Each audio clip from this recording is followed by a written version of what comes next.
ವೀಕ್ಷಕರಿಗೆಲ್ಲ ನಮಸ್ಕಾರ. Welcome to my YouTube channel. Zee Kannada ವಾಹಿನಿಯಲ್ಲಿ ಪ್ರಸಾರವಾಗ್ತಿದ್ದಂಥ ಪುಟ್ಟಕ್ಕನ ಮಕ್ಕಳು ಧಾರಾವಾಹಿಯಲ್ಲಿ ಕಂಠಿ ಪಾತ್ರದ ಮೂಲಕ ಜನಪ್ರಿಯತೆ ಪಡೆದ ನಟ ಧನುಷ್ ಇದೀಗ ಭರ್ಜರಿಯಾಗಿ ಚಂದನವನಕ್ಕೆ ಎಂಟ್ರಿ ಕೊಡಲು ಸಜ್ಜಾಗಿದ್ದಾರೆ.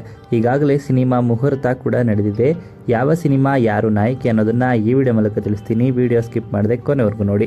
ಕಂಠಿಯಾಗಿ ಕರುನಾಡ ಜನಮನ ಗೆದ್ದ ಧನುಷ್ ಗೌಡ ಸದ್ಯದಲ್ಲೇ ನಾಯಕನಾಗಿ ಬೆಳ್ಳಿ ತೆರೆಗೆ ಪಾದಾರ್ಪಣೆ ಮಾಡ್ತಾ ಇದ್ದಾರೆ. ಇತ್ತೀಚೆಗೆ ಬಂಡೆಕಳ್ಳಿ ದೇವಸ್ಥಾನದಲ್ಲಿ ಸಿನಿಮಾ ಮುಹೂರ್ತ ಅದ್ದೂರಿಯಾಗಿ ನಡೆದಿದೆ.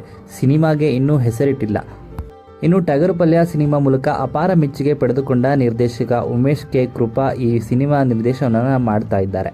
ಇದು ನಿರ್ದೇಶಕರ 2ನೇ ಸಿನಿಮಾ ಆಗಿದೆ. ಇನ್ನು ಧನುಷ್ ಅವರಿಗೆ ನಾಯಕಿ ಯಾರು ಅಂತ ಕೇಳೋದಾದ್ರೆ, ಧನುಷ್ ಅವರಿಗೆ ಕನ್ನಡ ಕಿರುತೆರೆಯ ಮತ್ತೊಬ್ಬ ನಟಿ ನಾಯಕಿಯಾಗಿ ನಟಿಸ್ತಾ ಇದ್ದಾರೆ.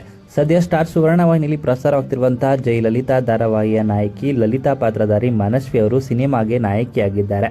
ಇನ್ನು ಈ ವಿಡಿಯೋ ಇಷ್ಟ ಆಯಿತು ಅಂದರೆ ವಿಡಿಯೋಗೆ ಲೈಕ್ ಮಾಡಿ. ಇದೇ ರೀತಿಯ ಮತ್ತಷ್ಟು ಹೆಚ್ಚಿನ ವಿಡಿಯೋಗಳಿಗಾಗಿ ನಮ್ಮ ಚಾನಲ್ಗೆ ಸಬ್ಸ್ಕ್ರೈಬ್ ಮಾಡಿ.